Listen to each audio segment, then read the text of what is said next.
خود ہی اٹھ کے چلا جاتا. بکری بچہ جنتی ہے، وہ تھوڑی دیر میں جب اس میں طاقت آتی ہے اٹھتا ہے، سیدھا ماں کے دودھ پر چلا جاتا ہے. اور انسانی بچے کو لگایا جاتا ہے دودھ کے ساتھ، اس کو منہ میں ڈالتے ہیں، وہ پیتا نہیں ہے، وہ منہ بناتا ہے، کتنے ہیلے بہانوں کے ساتھ وہ دودھ پینا شروع کرتا ہے ماں کا. تو اس لیے اگر آپ کائنات میں غور کریں گے تو ساری کائنات اتنی پڑھی لکھی ہے کہ اپنے علم میں ان کو کمال حاصل ہے، اور ان کا کوئی استاد کوئی بن سیکھے ہوئے. ربنا الذی اعطى كل شيء خلقه ثم هدى. میرا رب وہ رب ہے جو ہر چیز کو پیدا کر کے اس کو اس کا علم عطا فرماتا. تو اس میں کبھی خلاف. بکری کے سامنے گوشت پکا کے رکھو، وہ کہے گی میرا پرہیز ہے، ساری زندگی نہیں کھاؤں گی. گھاس رکھو آرام سے کھائے گی. کس نے بتایا؟ شوگر والے کے سامنے میٹھا رکھو، انسان ہے، انسان پڑھا لکھا، ڈاکٹر، پی ایچ ڈی، خود ڈاکٹر، ہاتھ بڑھا رہا. کیا کر رہے ہو؟ تمہیں تو شوگر ہے، کوئی نہیں، آدھی گولی زیادہ کھا لیں. اپنے علم کے خلاف کر گیا. جانور اپنے علم کے خلاف نہیں کرتے. شیر کے آگے خوبصورت گھاس رکھو وہ منہ بسورے، ہڈی رکھو وہ چبائے. تو اس طرح اگر آپ کائنات میں غور کریں گے تو ساری کائنات کو آپ دیکھیں گے کہ انتہائی پڑھی لکھی ہے. مرغابی کا بچہ انڈے سے نکلا، پانی میں ڈالنا تیرتا چلا گیا، وہ گیا وہ گیا وہ گیا. مرغی کا بچہ انڈے سے نکلا، نہ اماں سے پوچھا نہ ابا سے. ابا تو اس کا ویسی کوئی نہیں ہوتا، وہ بھاگ گیا ہوتا ہے. تو وہ اماں سے پوچھتا نہیں کہ میں نے کھانا کیسے ہے، مجھے بتاؤ تو صحیح کھانے کا طریقہ کیا ہے، میں نے کیسے کھانا، میں نے کیا کھانا ہے اور کیا نہیں کھانا. 21 دن کا بچہ انڈے سے نکلا اور ٹک ٹک ٹک ٹک ٹک اپنا کھانے کا طریقہ جانا، کیا کھانا ہے وہ سمجھا، کیا نہیں کھانا وہ سمجھا. اس کو چونچ سے ادھر کیا، اس کو ادھر کیا، بیچ میں سے اپنی غذا کو نکالا. یہ علم اس کو کس نے؟ صرف 21 دن میں ایسا علم کہاں سے لے کے آ گیا؟ چیونٹی، چھوٹا سا حقیر کیڑا پاؤں تلے مسلا جاتا ہے، روندا جاتا ہے. روزانہ کروڑوں مرتی ہیں. وہ اندھیرے میں انڈے دیتی. آنکھ اتنی تھوڑی ہے کہ نظر آنے والا ناقابل دید کے قریب ہوتا ہے، اتنی چھوٹی آنکھ. پھر اندھیرے میں کیا دیکھے؟ اس نے بچے دی، اس سے انڈے نکلے، اور اس نے انڈے دیے، اس سے بچے نکلے. اور وہ بچے اتنے چھوٹے ہیں کہ نہ دیکھنے والے کو نظر آ رہے، نہ ان کو خود پتا ہے ہم کیا ہیں، نہ ان کو کسی ٹیچر نے سکھایا، نہ پڑھایا، نہ بتایا. جو ہی انہوں نے طاقت پکڑی، ملکہ کے پہرے دار وہاں چلے گئے، بچوں کے سنبھالنے والے وہاں چلے گئے، غذا ڈھونڈنے والے اپنے مقام پہ چلے گئے، اور سرحدوں کا پہرا دینے والے اپنے مقام پہ چلے گئے، اور فوجی اپنے مقام پہ چلے گئے، پہرے دار اپنے مقام پہ چلے گئے. نئے گھروں کو تلاش کرنے والے باہر نکل گئے، غلے کو تلاش کرنے والے باہر نکل گئے. یہ آمد اور رفت کا نظام چلو. اس میں کچھ پہرے دار ہوتے ہیں جن کے سر قدرتی بڑے ہوتے ہیں، انہوں نے شیشے میں دیکھا نہیں میرا سر بڑا ہے. ان کو کون الہام کرتا ہے کہ تم پہرے دار ہو؟ وہ جا کر گھر کے سامنے سر جوڑ کے یوں کھڑے ہو جاتے، آپس میں سر پھنسا کے یوں بیٹھ جاتے. اب کوئی چونٹی اندر نہیں جا سکتی باہر سے جب تک یہ سر نہ کھولیں. اب چونٹی اندر سے باہر نکلی، انہوں نے سر ہٹا لی، وہ باہر چلی گئی. پھر وہ باہر سے اندر آئی تو اس نے آ کے دستک دی. یہ گھنٹی ہے. اگر اس فیصلہ آباد میں 10 کروڑ خاندان ہیں چیونٹیوں کے، تو ہر چیونٹی کے کھٹ کھٹانے کی آواز جدا ہے، دوسرے سے ملی ہوئی نہیں. ہماری آبادی کوئی فیصلہ آباد کی 30 لاکھ ہوگی، ہمارے پاس 30 لاکھ گھنٹیاں نہیں ہیں کہ ہم ہر گھر کی آواز الگ الگ بنا سکیں. ہمارے پاس اتنی ویرائٹی نہیں ہے کہ ہر گھر کے لیے الگ گھنٹی. ایک دفعہ ایسا ہوا، ہماری اور پڑوسی کی گھنٹی ایک جیسی. اب میرے مہمان بہت آتے ہیں تو نہ وقت دیکھتے نہ ٹائم دیکھتے، ہر وقت ٹن ٹن ٹن. اچھا ادھر وہ گھنٹی بجے تو ادھر وہ 7 برابر میں چوکیدار پٹھان وہ بھاگ کے باہر آئے، آگے مہمان میرا، وہ بھاگے آ کر ایک دن اس نے ہمارے ڈرائیور سے کہا، مولانا سے کہا وہ گھنٹی بدلے. مہمان اس کا آتا ہے، بھاگنا مجھ کو پڑتا ہے. تو پھر ہم نے اپنا گھنٹی بدل دی. انہوں نے آ کے ایسے دستک دیتی ہیں. تو یہ پہرے دار یہ جانتے ہیں کہ یہ گھنٹی میرے گھر کی ہے. وہ چونٹی کے آگے ایسے 2 اینٹینا ہوتے ہیں، وہ ایسے مارتے ہیں. تو ہر چونٹی کی ایک دستک کی آواز دوسری سے جدا، حتیٰ کہ پوری دنیا میں جتنے خاندان ہیں چونٹیوں کے، ہر ایک کی آواز یہ دستک دینے کی دوسرے سے جدا ہے. اور ہر پہرے دار سمجھتا ہے میری ہے، وہ ایسے سر کھولتے ہیں اندر چلی جاتے، اور اگر کوئی اور ہو تو ایک دم سائرن بجاتے ہیں، دشمن آ گیا ہے، دشمن آ گیا ہے۔ اور واقعی اگر دشمن ہو تو وہ پکڑا جاتا ہے، زیادہ ہو تو پھر پیچھے سے فوج آتی ہے، پھر لڑائی ہوتی ہے، زیادہ ہو تو پھر پیچھے سے توپ خانہ آتا ہے، وہ آ کے فائر کرتا ہے۔ توپ خانہ چیونٹیاں ہیں جن کی دموں میں زہر بھرا ہوتا ہے، وہ الٹے لیٹ کر اس کی پچکاریاں مارتی ہیں۔ یہ ایک چھوٹی سی چونٹی کا علم ہے جو اللہ نے اس کو عطا کیا ہے۔ انسان جاہل، ان پڑھ، پی ایچ ڈی کر کے بھی ان پڑھ۔ ڈاکٹر شاہ صاحب فرما رہے تھے پی ایچ ڈی کرنے کا مطلب یہ ہے کہ آدمی کو پتہ چل جاتا ہے کہ میں کچھ نہیں جانتا۔ اس سے پہلے وہ سمجھتا میں کچھ جانتا ہوں، میں شاید پڑھا لکھا ہوں، میں بہت جانتا ہوں، لیکن جب وہ واقعتاً پی ایچ ڈی کر لیتا ہے تو اس پر یہ بات کھل جاتی ہے میں بڑا جاہل ہوں، میں کچھ نہیں جانتا۔ انسان کی مجہولات بے شمار اور انسان کی معلومات بڑی مختصر، تو انسان سیکھتا ہے۔ مخلوقات غلط نہیں سیکھ سکتے، انسان غلط بھی سیکھ جاتا ہے، صحیح بھی سیکھ جاتا ہے۔ مخلوقات کا ٹریک بدلتا نہیں، انسان ٹریک بدل سکتا ہے، سیدھے پر بھی، غلط پر، ٹیڑھے پر بھی، سیدھے پر بھی، ٹیڑھے پر بھی، سچ پر بھی، جھوٹ پر بھی، دونوں طرح زبان چل جاتی۔ تو یہ جو کائناتی علم ہے جو ہم کالجوں میں سیکھ رہے، سکھا رہے، اسکولوں میں پڑھ رہے، پڑھا رہے، اس کا خلاصہ یہ ہے کہ انسان میں ایسی استعداد پیدا کرنا کہ یہ اس دنیا میں، اس کائنات میں، اس مخلوق میں جو چھپی ہوئی طاقتیں ہیں ان کو قابو کر لے اور ان سے زندگی کو آسان بنا لے۔ یہ اس کائناتی علم کا میرے لفظوں میں خلاصہ۔ ساری science, chemistry, physics, biology, botany, medical, جتنے بھی دنیا میں علم اس وقت چل رہے ہیں ان سب کے پیچھے خلاصہ یہ ہے کہ کائنات کی چھپی ہوئی طاقتوں کو مسخر کرنا، ان سے نفع اٹھا کر اپنی زندگی کو آسان بنانا، یہ اس کائناتی علم کا خلاصہ۔ انسان میں ایسی استعداد پیدا کرنا کہ ان چیزوں پر قابو پا لے اور ان کو مسخر کر لے اور ان کو اپنا ہم نوا بنا لے، ان سے اپنی زندگی کو آسان بنا لے۔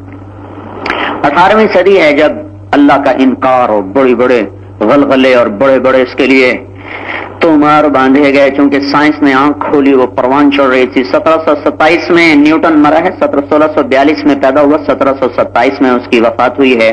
تو یہ 18ویں صدی کی ابتدا ہے اور ایک دم سائنس کے راز اللہ نے پردہ اٹھانا شروع کیا۔ تو 18ویں صدی میں اللہ کا انکار ہونا شروع۔ نیوٹن خود نہ خدا کا منکر تھا نہ اس کے ہم نوا، لیکن اس سے آگے 1711 میں ایک شخص پیدا ہوا جو 1777 میں مرا ہے، ایڈورڈ ہیوم۔ یہ جرمنی کا سائنسدان تھا جس نے نیوٹن کی بات کو، تعلیمات کو آگے بڑھایا۔ اس وقت تک یہ نظریہ تو پیدا ہو گیا تھا کہ چونکہ کائنات یہ سارا ایک نظام ہے، ایک سسٹم ہے، 2 اور 2 4، لہذا اللہ نے بنایا تو ہے پر اب اللہ کا دخل کوئی نہیں، اللہ کا دخل کوئی نہیں۔ جیسے یہ کپڑا کسی فیکٹری نے بنایا، پھر بازار میں بیچا، آگے خریدا گیا، پھر اسے کاٹا گیا، پھر اسے کرتا بنا کے جسم پہ اس کو پہنایا گیا۔ اب بنانے والے کا اس میں کوئی دخل نہیں، میں اس کو پھاڑ دوں، اس کو میلا کروں، اسے ستھرا کروں، بنانے والے کے اختیار سے یہ نکل گیا۔ یہ پگڑی، یہ کاٹن، یہ فوم، یہ لوہا بنانے والے کے اختیار سے نکل گیا۔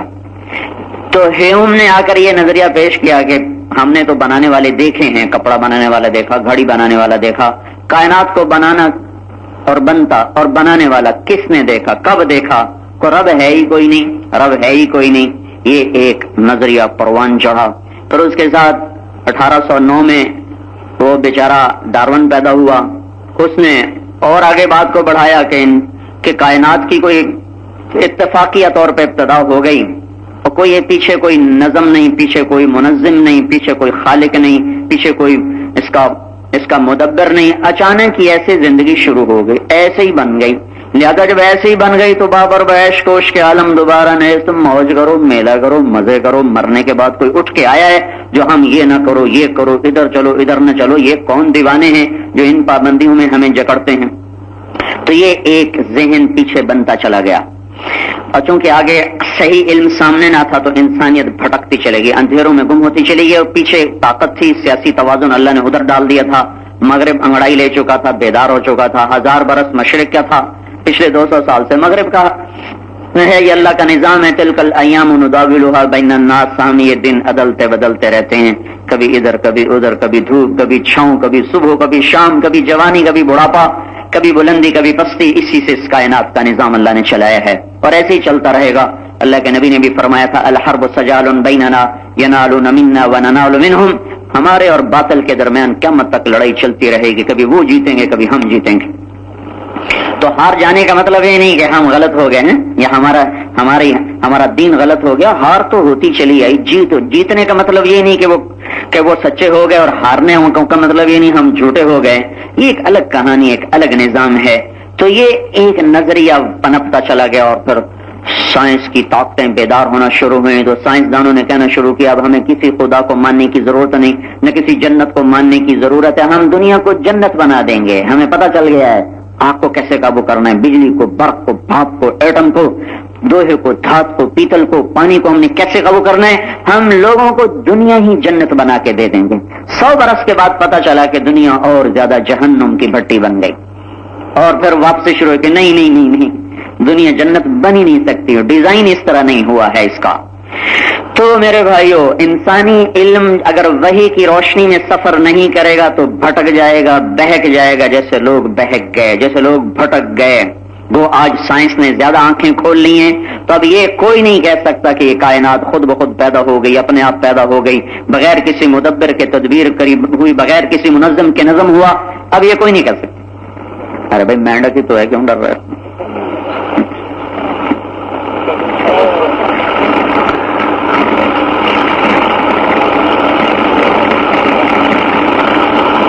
تو اللہ تعالیٰ نے خود اس کائنات کو اپنی ذات پر گواہ بنا دیا ہے۔ جب مزید علم بڑھتا گیا تو پال ڈیوس ایک سائنسدان ہے آسٹریلیا کا، اس نے یہ تحقیق پیش کی کہ جب کائنات میں دھماکہ ہوا اور یہ وجود میں آئی اس وقت کشش تھی اور اس وقت سرعت تھی، رفتار اور کشش، مادے کی کشش اور دھماکے کی رفتار، ان دونوں میں اتنا توازن ہے، اتنی مطابقت ہے، اتنی موافقت ہے کہ ہم یہ مان نہیں سکتے کہ یہ خود بخود ہو گیا، اپنے آپ ہو گیا۔ دھماکے کا مطلب چیزوں کا منتشر ہو جانا، درہم برہم ہونا ہے، نہ کہ منظم اور مرتب ہونا۔ یہاں دھماکہ ہو اور ہر پروفیسر، ماسٹر، سکول ٹیچر اور بچہ اڑ کے گھر پہنچ جائے، یہ تو کوئی عقل میں آنے والی بات نہیں ہے۔ گندم کے ڈھیر میں دھماکہ ہو اور ساری گندم اچھل کے جا کر بوریوں میں فٹ ہو کر سل کر ٹرکوں پہ چڑھ جائے، یہ ناممکنات میں سے ہے۔ یہ کیسا دھماکہ تھا جس نے سورج، چاند، تاروں، سیاروں کو ایک نظام کے ساتھ چلا دیا، بکھیر دیا۔ نہ وہ ایسے تیز رفتار ہیں کہ گم ہو جائیں، نہ وہ ایسے سست رفتار ہیں کہ کشش ان کو ہضم کر کے پھر فنا کے گھاٹ اتار دے۔ تو اس کشش اور اس رفتار میں اگر 1 سیکنڈ کے 10 لاکھ کھرب حصے کے برابر، 1 سیکنڈ کے 10 لاکھ کھرب، 10 لاکھ کھرب نہیں، 1 سیکنڈ کے 10 حصے کرنے بڑا مشکل کام، 10,000، 10 لاکھ کھرب، 100 ارب پر 10 لاکھ ضرب کھا رہا ہے اور آگے پیچھے سرمایہ کتنا، 1 سیکنڈ، ٹھک سیکنڈ گزر گیا۔ تو یہ کہتا ہے اگر 1 سیکنڈ کے 10 لاکھ کھرب حصے کے برابر اگر رفتار تیز ہوتی تو کائنات گم ہو جاتی، اگر کشش زیادہ ہوتی تو کائنات سمٹ کے پھر فنا ہو جاتی۔ تو کہتا ہے کون پاگل ہے جو یہ کہتا ہے کہ یہ خود بخود ہو گیا؟ کوئی تو ہے، پر کون ہے یہاں کے وہ چپ ہو جاتے ہیں۔ بل ادارک علمہم فی الآخرہ، یہاں آ کے وہ تھک کے گر جاتے ہیں۔ یہاں ہمارے پاس ہے پر ہم سوئے ہوئے ہیں، ہمارے پاس علم ہے، ہم سوئے ہوئے ہیں۔ بڑے شوق سے سن رہا تھا زمانہ، ہم ہی سو گئے داستان کہتے کہتے۔ ہمیں اس کا علم حاصل ہے کہ یہ کس نے بنایا، کیوں بنایا، کس نے بنایا، کیوں بنایا، کہاں ہے، یہ ہمیں پتا ہے۔ اللہ نے ہم پر اسلام کا فیضان فرمایا، ہمیں ایمان کی دولت سے نوازا اور ہمیں حضرت محمد صلی اللہ تعالی علیہ وسلم کا امتی بنایا۔ ان کے بغیر کائنات جاہل ہے۔ اس لیے میں کہتا ہوں ہمارا ریڑھی والا آئنسٹائن سے زیادہ پڑھا لکھا ہے۔ اس بدھو کو رسالت کا آفتاب نظر نہ آیا، ایٹم دیکھ لیا، آفتاب نبوت نظر نہ آیا، اس سے بڑا اندھا کون ہوگا؟ ہمارا ریڑھی والا نبوت کو مانتا ہے، توحید کو مانتا ہے، لا الہ الا اللہ محمد رسول اللہ کو پہچان گیا۔ فَاعْلَمْ أَنَّهُ لَا إِلَهَ إِلَّا اللَّهُ، دنیا کا سب سے بڑا علم لا الہ الا اللہ ہے اور دنیا کی سب سے بڑی جہالت کفر اور شرک ہے۔ دنیا کا سب سے بڑا جاہل وہ ہے جو اللہ اس کے رسول سے نہ آشنا رہا، اور دنیا کا سب سے بڑا علامہ ہے جو اللہ اس کے رسول کو جان گیا ہے۔ پھر آگے اس کے درجات ہیں، جتنا مرضی کوئی چلتا چلا جائے، لیکن جو ابتدائی علم سے ہی محروم ہو اسے پڑھا لکھا کون کہے؟ تو آج کا مغرب، آج کا مشرق جتنا بھی ہے وہ آج اللہ کو نہیں جانتا، اللہ کے رسول کو نہیں جانتا، آخرت کو نہیں جانتا، جنت کو نہیں جانتا، جہنم کا پتہ نہیں، حساب کا پتہ نہیں، موت کیا چیز ہے اس کے 200 جواب ہیں۔ سائنس کی کتابوں میں موت کے 200 جواب ہیں۔ موت کیسے کہتے ہیں؟ اس کو اس کو اس کو اس کو، سارے ہی غلط ہیں، ایک بھی ٹھیک نہیں ہے۔ اور اللہ نے ایک جواب دیا، اللہ یتوفی الانفس حین موتها، اللہ ہے جو روحوں کو نکال کے موت کو طاری کر دیتا ہے۔ یہ ایک جواب ہے جو 100% درست ہے۔ کیسے بنے، کس نے بنایا، پتہ نہیں۔ ایک جواب، واللہ خلقکم من تراب، تمہیں اللہ نے مٹی سے بنایا، ثم من نطفۃ، پھر تمہیں نطفے میں بدلا، ثم جعلکم ازواجا، پھر تمہیں مرد عورت بنایا، وما تحمل من انثى ولا تضع الا بعلمه، کوئی بچہ پیدا ہو یا جب ماں کے پیٹ میں پروان چڑھے وہ تیرے رب کی نظر میں، وما يعمر من معمر، کسی کی عمر لمبی، وما ينقص، کسی کی عمر تھوڑی، الا فی کتاب، سب لکھا ہوا ہے۔ یہ سارا کیسے وہ سنبھالتا ہے؟ کہ ان ذلک علی اللہ یسیر، یہ تیرے رب کے لیے بڑا آسان ہے۔ اول ارض بعد ذلک دحاها، سوچ میں زمین کس نے بنائی؟ قرآن نے کہا اللہ نے بچھا دی۔ آسمان کیسے بلند ہو گئے؟ قرآن نے کہا والسماء رفعها، اللہ نے بلند کر دیا۔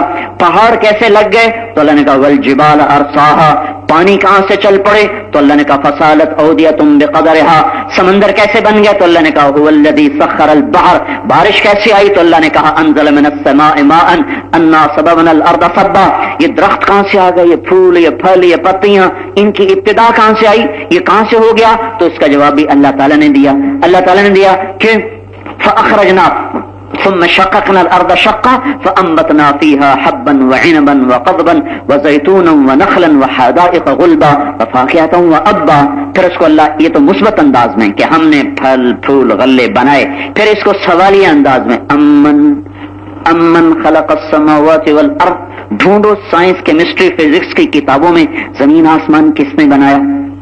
امن خلق السماوات والارض، کس نے زمین آسمان بنایا؟ وانزل لكم من السماء ماء، کس نے پانی اتارا؟ فانبتنا به حدائق ذات بهجة، یہ پھول، یہ پھل، یہ کلیاں، یہ باغ، یہ باغیچے، یہ غنچے، یہ خوشے، یہ شگوفے، یہ کون بنا کے لایا؟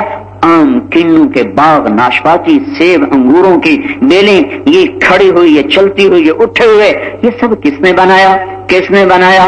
ما کان لکم ان تنبتوا شجرها، تم میں طاقت نہیں کہ ایک پتا بنا دو، درخت تو بڑی دور کی بات ہے، ایک رگ بنا دو، ایک پھل بنا دو، درخت تو بڑی دور کی بات ہے۔ امن کون ہے؟ بولو نا کون ہے؟ تو عقل گم، حیرت، آنکھیں پھیلی ہوئی ہیں، پتلیاں سکڑ رہی ہیں، کبھی پھیل رہی ہیں، عقل گردش کر رہی ہے، چونکہ عقل ایک حد تک جاتی آگے خاموش ہے، ہوگا تو پتہ نہیں۔ پھر جواب آتا الہم اللہ، کوئی نہیں اللہ کے سوا جو اس کا بنانے والا ہو، کوئی نہیں اللہ کے سوا جو اس کا بنانے والا ہو۔ امن جعل الارض قرارا، زمین کو قرار کس نے بنایا؟ وجعل خلالها انہارا، دریاؤں کو کس نے بہایا؟ وجعل لها رواسیا، پہاڑوں کو کس نے گاڑا؟ وجعل بین البحرین حاجزا، کڑوے میٹھے پانی کو جدا کس نے کیا؟ ڈھونڈو کیا قدرت ہے کہ دو پانی ساتھ چل رہے ہیں اور آپس میں نہیں مل رہے؟ بینہما برزخ، بیچ میں برزخ ہے، چادر، پردہ، اینٹ کا، روڑے کا، پتھر کا، گارے کا، سیمنٹ کا، پلاسٹک کا، پولیتھین کا، نہیں، کیا ہے؟ سرفیس ٹینشن کا۔ اللہ نے ہر پانی کی سرفیس ٹینشن کو دوسرے سے جدا کر دیا ہے، ایک گلاس میں ڈالو تو بھی نہیں ملیں گے۔ یہ کیوں کیا؟ پانی اندر سکڑتا ہے، اس لیے جب ہم اس کو ابالتے ہیں تو وہ یوں اچھلتا ہے، اندر سے پھٹتا ہے تو یوں اچھلتا ہے، اور یوں باہر جاتا ہے، اور یوں کودتا ہے، یوں رقص کرتا ہے۔ تو اگر اللہ تعالیٰ اس پانی کی سرفیس ٹینشن کو ہر ایک کی جدا نہ کرتا تو پھر کیا ہوتا؟ کڑوا اور میٹھا پانی آپس میں مل جاتے، پوری دنیا میں ایک قطرہ میٹھا پانی نہ ملتا کسی کو، ایک قطرہ میٹھا پانی نہ ملتا۔ امن جعل الارض قرارا، یہ زمین 66,000 کلومیٹر فی گھنٹہ کی رفتار سے دوڑ رہی ہے اور 1,000 کلومیٹر فی گھنٹہ کی رفتار سے گھوم رہی ہے، نہ کبھی ہم نے گھومتے دیکھا نہ دوڑتے دیکھا۔ تو یہ قرار کیسے ہو گیا؟ قرار، کس نے زمین کو قرار بنایا؟ کس نے زمین کو قرار بخشا؟ کہ اتنی بڑی مسجد بن گئی، اتنے زیادہ لوگ بیٹھے، اتنا بڑا شہر بن گیا، گاڑیاں بھاگ رہی اور بلڈنگیں کھڑی اور سواریاں دوڑ رہی اور کانیں کھودی جا رہی، دریا بنائے جا رہے، ڈیم بنائے جا رہے، اور یہ ایسا ایک لٹو ہے جو 1000 میل فی گھنٹہ کی رفتار سے گھوم رہا ہے اور 66,000 میل فی کلومیٹر فی گھنٹہ کی رفتار سے دوڑ رہا ہے۔ اتنی تیز رفتار سواری، نہ کوئی دروازہ، نہ کوئی سکرین، نہ کوئی چھت، اور چاروں طرف سے محفوظ، اور نہ ہمیں اس کا کوئی دھکا لگا، نہ بریک لگا، نہ دائیں مڑی نہ بائیں مڑی، حالانکہ مڑتی بھی ہے، یہ لچکتی بھی ہے، اور یہ لہکتی بھی ہے، یہ سمٹتی بھی ہے، سکڑتی بھی ہے، پھیلتی بھی ہے، سارے ہی کام کرتی ہے، اور تھر تھراتی بھی ہے، کبھی یوں ہوتی ہے، کبھی یوں ہوتی ہے، کبھی یوں ہوتی ہے، یہ یوں ہوتی ہے، اس طرح، کیونکہ اتنی تیز رفتار ہے تو اس کی تیز رفتاری کی وجہ سے کبھی ایسے جاتی ہے، کبھی ایسے جاتی، لیکن یہ بے ترتیب نہیں، ادھر آتی ہے 23 ڈگری کا زاویہ بناتی، پھر ادھر آتی ہے تقریباً 23 ڈگری کا زاویہ بناتی ہے۔ اگر اس کی یہ حرکت ختم اللہ تعالیٰ کر دے، اس کو سیدھا کھڑا کر دے، تو ساری دنیا سے موسم ختم ہو جائیں گے، شدید گرم ہوائیں جھلسا دیں گی، شدید ٹھنڈی ہوائیں قطب شمالی اور قطب جنوبی بنا دیں گی، زندگی ختم ہو جائے گی، ہوا کی حرکت بند ہو جائے گی، اور میری آپ کی آواز ایک دوسرے تک نہیں جائے گی، میرے منہ سے نکلی کاربن ڈائی آکسائڈ میرے اوپر غلاف بنا کر مجھے موت کے گھاٹ میں اتارے گی، درختوں کے اوپر سے نکلی ہوئی آکسیجن وہ ان کے گرد غلاف بنا کر اپنی کثرت کی وجہ سے جل جائے گی، ساری کائنات بھگ سے اڑ جائے گی، صرف اتنی سی حرکت سے میرا اللہ اتنے بڑے نظام کو چلا رہا ہے۔ یہ کبھی یوں ہوتی ہے، کبھی یوں ہوتی ہے، کبھی یوں ہوتی ہے، تھوڑا سا جنوب کی طرف جھکی ہوئی ہے، یہ جنوب کی طرف جھکا دی تاکہ دریا شمال سے چلیں، جنوب میں جا کے سمندر میں گم ہو جائیں۔ اگر اللہ اس کو سیدھا کر دیتا، جنوب کا سرا اٹھا دیتا، نہ دریا بہتے، نہ چشمے ہوتے، نہ جھرنے ہوتے، نہ آبشاریں ہوتی، نہ جھیلیں ہوتی، اور ہم اپنی موت آپ مر جاتے۔ پھر اسی زمین سے اللہ تعالیٰ بخارات کو اڑاتا ہے، ایک سیکنڈ میں 1,60,00,000 ٹن پانی بخارات بن کے ہوا میں اڑ جاتا ہے، اور ایک سال میں 513 کھرب ٹن پانی بخارات بن کے ہواؤں میں پھیلتا ہے، کہیں بادل بناتا ہے، کہیں اولے برساتا ہے، کہیں برف برساتا ہے، اور اس کو ریسائکلنگ کا ایک نظام بناتا ہے، کڑوے کو اوپر اٹھاتا ہے، میٹھا کرتا ہے، میٹھا کر کے زمین پہ اتارتا ہے، پہاڑوں پہ برساتا ہے، وہ چشمے بنے، وہ جھرنے بنے، وہ آبشاریں بنی، وہ جھیلیں بنی، وہ ندیاں بنی، وہ نالے بنے، پھر اس کو وہاں سے ادھر لے جاتا ہے، ادھر سے وہاں لاتا ہے، وہاں سے یوں لے جاتا ہے۔ یہ سارا نظام اس زمین کے اندر اتنی طاقتور صحت کے ساتھ چل رہا ہے کہ آدمی بے ساختہ پکار اٹھتا ہے، نہیں خود بخود نہیں ہے۔ تو اب قرآن کہتا ہے امن جعل الارض قرارا، تو بولو نا یہ سب قرار کس نے دیا؟ وجعل خلالها انہارا، دریا کیسے بہ پڑے؟ جنوب میں زمین کو کس نے جھکایا؟ یہ دریا کیوں چل پڑے؟ وجعل لها رواسی، پہاڑوں کے کیل کس نے گاڑ دیے؟ وجعل بین البحرین حاجزا، کڑوے میٹھے کو جدا کس نے کیا؟ ہے کوئی تو عقل پھٹ رہی ہے، سمجھ میں نہیں آ رہا، تو ایک دم اللہ اگلا جان کا الہم اللہ، کوئی نہیں اللہ کے سوا، ایک اکیلا اللہ ہے۔ تو میرے بھائیو، ایک علم اللہ کا ہے، اس علم کا خلاصہ یہ ہے کہ انسان اپنے اندر ایسی استعداد پیدا کرے کہ اللہ کے خزانوں سے ہمیشہ کے لیے لینے والا بن جائے، ساری دنیا کی سائنس کی اور ساری دنیا کے زمینی، فضائی، خلائی، آبی علم کا خلاصہ یہ ہے کہ انسان کائنات سے نفع اٹھانے والا بنے، اور آسمانی علم کا خلاصہ یہ ہے کہ انسان کو اس طرح تیار کیا جائے کہ اللہ کے خزانوں سے ہمیشہ کے لیے نفع اٹھانے والا بنے، چونکہ بڑی سے بڑی ترقی، بڑی سے بڑی ڈگری، بڑے سے بڑا عہدہ، بڑے سے بڑی بلندیاں، جب ان کو جیسے بڑی سے بڑی گنتی ہو، بڑے سے بڑا عدد ہو، اس کو جب ہم صفر سے ضرب دیتے ہیں تو نتیجہ صفر ہو جاتا ہے۔ 10 کروڑ ضرب صفر، صفر ہو گیا۔ 10 ارب ضرب صفر، صفر ہو گیا۔ 10 کھرب ضرب صفر، پھر صفر ہو گیا۔ کھرب سے آگے اب کوئی الفاظ لاؤ ہیں تو جتنی عدد بڑھا دیں، جب ہم اس کو ضرب صفر کرتے ہیں تو نتیجہ صفر ہو جاتا ہے۔ ساری زندگی کی محنت، عہدے، بلندیاں، ڈگریاں، ملک، مال، ضرب موت، نتیجہ صفر۔ ساری ترقیات ضرب موت، نتیجہ صفر۔ سارے عہدے، بلندیاں، ضرب موت، نتیجہ صفر۔ ساری فتوحات ضرب موت، نتیجہ صفر۔ صفر ہو گیا۔ وہ پیچھے لوٹ کے دیکھو، 13 جون کی گرم دوپہر ہے، دنیا کا سب سے بڑا فاتح سکندر اعظم کے نام سے شہرت پانے والا، صرف 33 برس کی عمر میں، 1353 قبل مسیح، 1353 BC قبل مسیح، وہ بابل کے شہر میں تڑپ رہا ہے، گرم دوپہر ہے، 13 جون کی آگ برس رہی ہے، اور وہ کہہ رہا ہے کوئی مجھ سے میری ساری سلطنت لے لے اور مجھے مقدونیہ پہنچنے کی مہلت دے دے۔ انسانوں کے خون سے ہولی کھیلنے والے، تجھے اسی طرح پردیش میں عین شباب میں 33 برس کی عمر، لاکھوں انسانوں کے خون سے کھیلنے والا آج بے بس چوہے کی طرح پنجرے میں مر گیا، اور اللہ نے اعلان کیا کوئی نہیں بحر و بر میں اللہ کے سوا اسی ایک کی بادشاہی ہے۔ للہ الامر من قبل ومن بعد، پہلے بھی اللہ اور بعد میں بھی اللہ، ان القوت للہ جمیعا۔ تو بھائیو اللہ کے علم میں ڈھل کر اللہ کے خزانوں سے ہمیشہ کے نفع اٹھانا، ساری زندگی کی محنتیں موت سے ضرب کھا کے صفر، اللہ کا علم ایسا علم ہے کہ اس کے مطابق جب آدمی زندگی گزار کر موت سے ضرب کھاتا ہے تو یہ کئی گنا اور زیادہ ہو جاتا ہے۔ موت اس کو صفر نہیں کرتی بلکہ موت اس کو ابدی بنا دیتی ہے، موت اس کے مقامات کو اور زیادہ اونچا کر دیتی ہے، بلند کر دیتی ہے۔ اللہ کے خزانوں سے نفع اٹھانا اللہ کے علم کے ذریعے سے ہے، اللہ کے نظام کو اپنانے سے ہے۔ اللہ کے نظام کو اپنانے کے لیے کوئی دنیا میں طریقہ نہیں ہے، لالچ کا، زبردستی کا، طاقت کا، ڈنڈے کا۔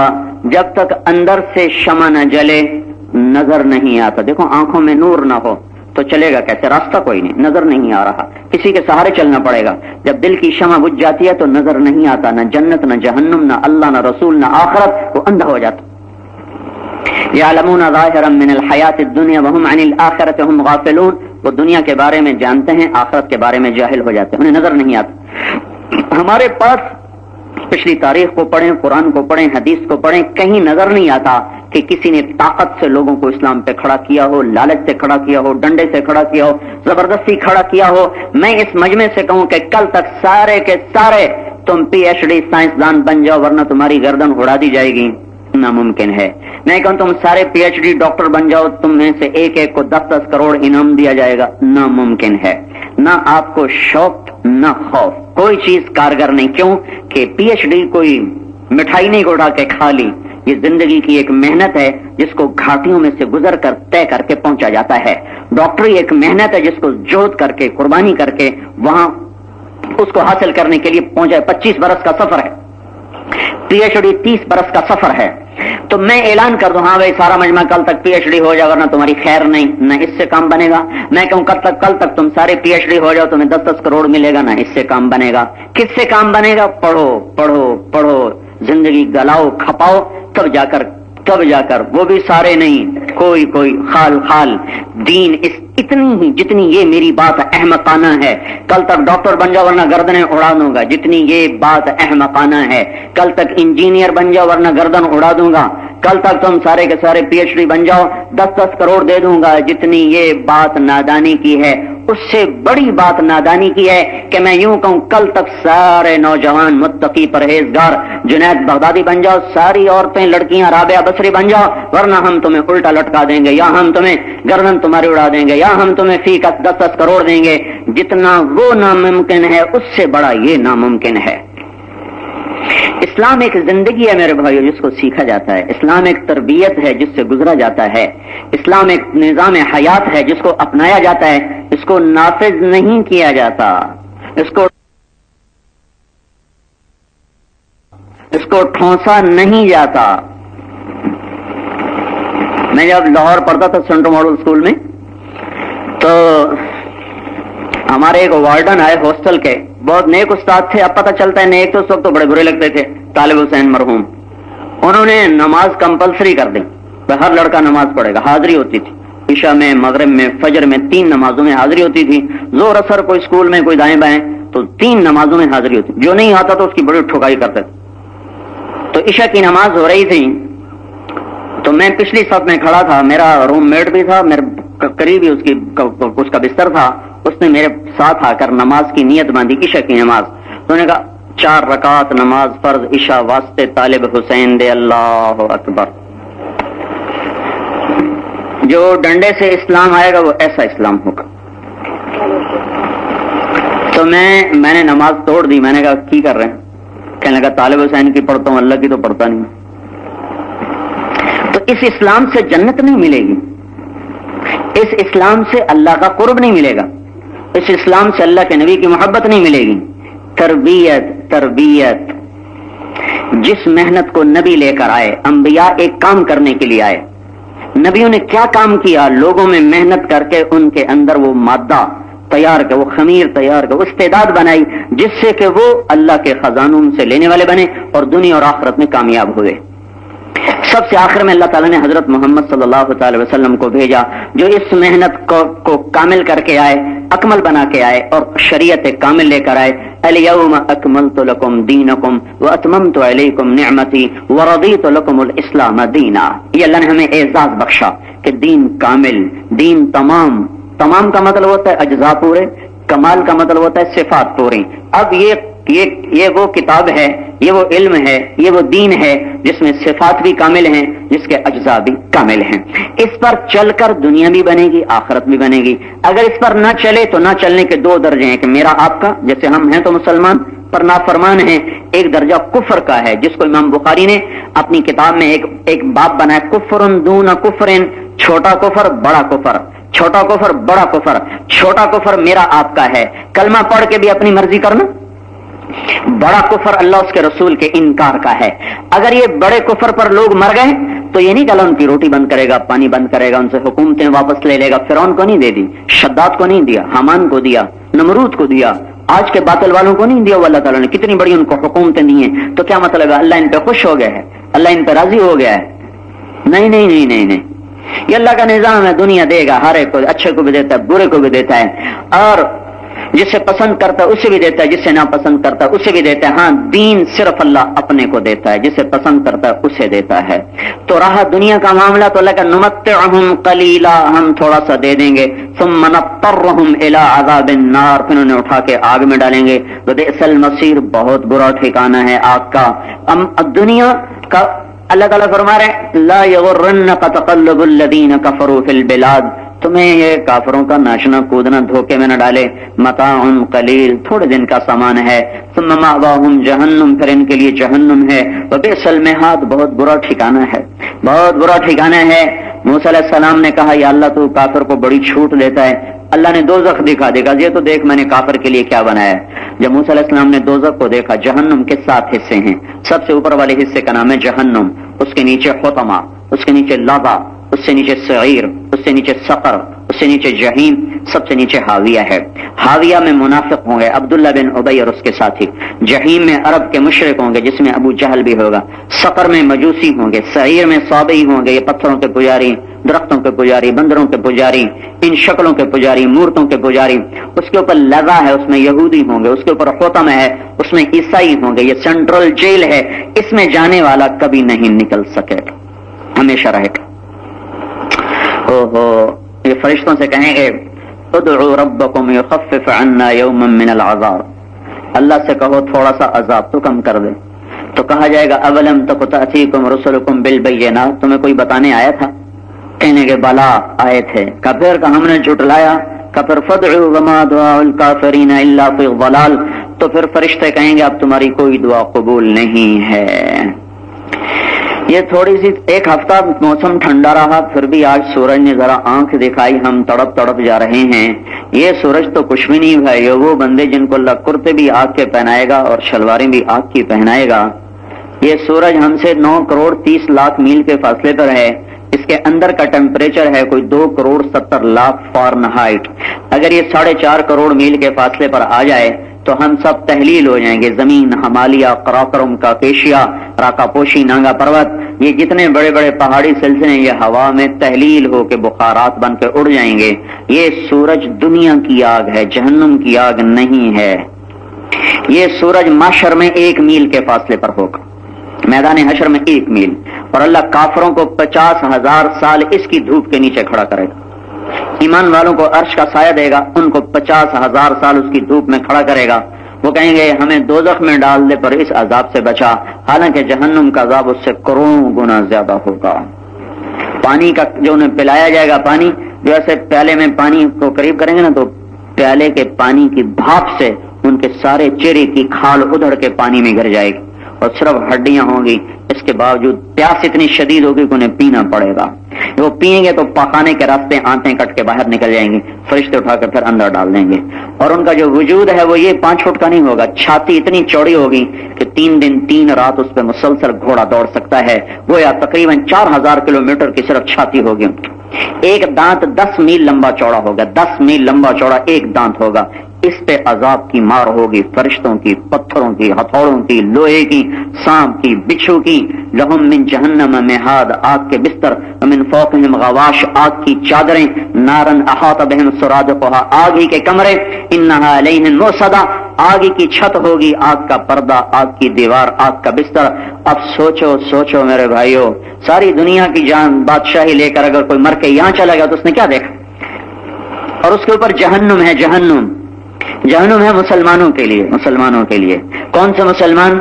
جو کبیرہ گناہ کرتے مر گئے، نماز چھوڑتے مر گئے، روزے چھوڑتے مر گئے، سود کھاتے مر گئے، شراب پیتے مر گئے، گانے سنتے مر گئے، ناچتے گاتے یا ناچ گانا دیکھتے سنتے ہوئے مر گئے، ماں باپ کی نافرمانی کرتے ہوئے مر گئے، لوگوں کا حق کھا کے مر گئے، جوا کھیلتے ہوئے مر گئے، ظلم کرتے ہوئے مر گئے، جتنے کبیرہ گناہ ہیں اگر توبہ نہ کی اور اس حال میں مر گئے تو جہنم ان کا ٹھکانہ ہے۔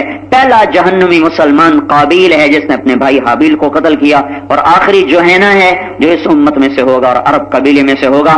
میرے آپ کے نبی نے فرمایا میں آخری آدمی کو دیکھ رہا ہوں میری امت کا جو دوزخ سے نکل کے جنت میں جا رہا ہے۔ تو یہ جو جہنم ہے یہ مسلمان مرد عورتوں کے لیے ہے، آدم علیہ السلام کے بیٹے سے لے کر آخری امتی تک۔ اگر توبہ نہ کی تو ان میں ان کو جانا پڑے گا۔ جب یہ گریں گے تو ان کے چہرے کالے نہیں ہوں گے، تو وہ مالک کہے گا یہ کون آ گئے، ان کے تو چہرے ہی کالے نہیں ہیں۔ ان سے پوچھیں گے کون ہو تو ڈر جائیں گے چہرہ دے کر، تو ہم اپنا تو نام بھول جائیں گے، حضور کا نام بھول جائیں گے، تو کہیں گے ہم اس کی امت ہیں جس پہ قرآن اترا۔ کہیں گے اچھا اچھا تم احمد کی امت ہو صلی اللہ علیہ وسلم؟ کہیں گے ہاں ہاں ہاں ہاں۔ تو مالک کہیں گے آگ سے پکڑو انہیں۔ جب آگ ان کو پکڑنے لگے تو کہیں گے لا الہ الا اللہ، تو آگ پیچھے ہٹ جائے گی۔ پھر وہ دوبارہ آگے آئے گی تو پھر کہیں گے لا الہ الا اللہ، تو آگ پیچھے ہٹ جائے گی۔ تو مالک کہیں گے پکڑتی کیوں نہیں؟ وہ کہے گی لا الہ الا اللہ پہ میرا زور نہیں چلتا، کیسے پکڑوں؟ وہ کہیں گے اب پکڑو۔ اب جو پکڑنے لگے گی اور وہ کہنا چاہیں گے لا الہ الا اللہ تو اللہ زبان بند کر دے گا، بول نہیں سکیں۔ یہ اللہ دکھائیں گے کہ اگر اس کلمے کی تم شرم رکھتے فیصل آباد میں، ہند و سندھ، ایران و توران میں، تو آج تمہیں یہ آگ نہ دیکھنا پڑتا۔ پھر جب وہ کلمہ پڑھنا چاہیں گے تو ہونٹ سل جائیں گے، زبان بند ہو جائے گی، تو آگ ان کو پاؤں کے تلووں سے پکڑے گی اور اندر ہڈیوں میں گھس جائے گی، اندر جائے گی، ایسے ایسے بعد اندر جائے گی، تو ان کی چیخ و پکار ہوگی۔ جب وہ دل کو جلانے لگے گی تو اللہ کہیں گے دل کو چھوڑ دو، اس میں ایمان ہے۔ پھر اوپر جب چہرے کو جلانے لگے گی تو اللہ فرمائیں گے چہرہ چھوڑ دو، انہوں نے سجدے کیے ہوئے ہیں۔ تو وہ مالک لائیں گے زنجیریں ان کو باندھنے کے لیے، تو اللہ تعالیٰ کہیں گے ان کو ہتھ کڑیاں مت ڈالو، انہوں نے میرے نام پہ خیرات کی ہوئی ہے، اور ان کو بیڑیاں مت ڈالو، انہوں نے میرے گھر کے طواف کیے ہوئے ہیں، اور ان کی گردن میں توق نہ ڈالو، انہوں نے کتنے مسکینوں غریبوں کی گردنوں کو چھڑایا ہوا ہے۔ لیکن آج آگ ان کو پکڑے گی اور ان کو بدحال کر دے گی، اور ہر مسلمان مرد عورت اپنی سزا بھگتنے پر مجبور ہوگا۔ پھر ایک وقت آئے گا جب اللہ نکالے گا، وہ پھر آگے الگ قصہ کہانی ہے۔ یہ ایک نظام ہے۔ موسیٰ علیہ السلام نے جب جہنم کو دیکھا تو کہنے لگے یا اللہ تیری عزت کی قسم اگر تو کافر کو ساری دنیا دے دے اور قیامت تک کی عمر دے دے اور بادشاہی دے دے اور پھر مر کے دوزخ میں چلا جائے تو اس نے کچھ نہیں دیکھا، برباد ہو گیا۔ پھر اللہ تعالیٰ سے کہنے لگے یا اللہ آپ مسلمان پہ بڑی تنگی لاتے ہیں۔ یہ آج کتنا ذہنوں میں اٹھا ہوا سوال ہے۔ موسیٰ علیہ السلام اس کو 4000 سال پہلے حل کروا گئے، 2500 سال پہلے اس کو حل کروا گئے۔ یا اللہ آپ مسلمان پہ بڑی تنگی لاتے ہیں۔ تو اللہ تعالیٰ نے کہا ذرا اوپر دیکھ لو، تو اللہ نے جنت کو کھول دیا، جنت کو کھول دیا۔ دیکھو تو صحیح ہے میں نے مسلمان کے لیے کیا بنا کے رکھا ہوا ہے۔ اللہ نے دنیا کو کہا بن جا، وہ بن گئی۔ 6 دن میں بنایا، 7واں دن نہیں لگایا، 7ویں دن کا 1 منٹ نہیں لگایا۔ لیکن اللہ تعالیٰ نے جنت الفردوس کو ایک تو اپنے ہاتھوں سے بنایا، کون ہی نہیں کہا بن جا، اے جنت بن جا، یہ نہیں، اللہ نے اپنے ہاتھوں سے بنایا۔ نہ گارا، نہ سیمنٹ، نہ مٹی، نہ لوہا، نہ کیل، نہ کانٹا، نہ قابلہ، نہ لکڑی، ان میں سے کچھ نہیں لگایا، بلکہ ادنا چیز جو لگائی ہے وہاں کی وہ موتی اور یاقوت اور زمرد اور سونا اور چاندی۔ وہاں لکڑی کا تنکا نہیں، درخت بھی سونے کے چاندی کے۔ وہاں نہریں چلائی ہیں، پانی کی کھودا ہوا نہیں، زمین کے اوپر چلتی ہیں، پانی کی نہر، دودھ کی نہر، شہد کی نہر، شراب کی نہر۔ اس میں چلنے والی کشتیوں کی لمبائی چوڑائی کو اللہ کے سوا کوئی نہیں جانتا۔ پھر ابلتے ہوئے چشمے اور بہتے ہوئے چشمے، پھر اوپر لحم طیر مما یشتہون، اڑتے ہوئے پرندے، بنے ہوئے پرندے، پھر فاکہۃ مما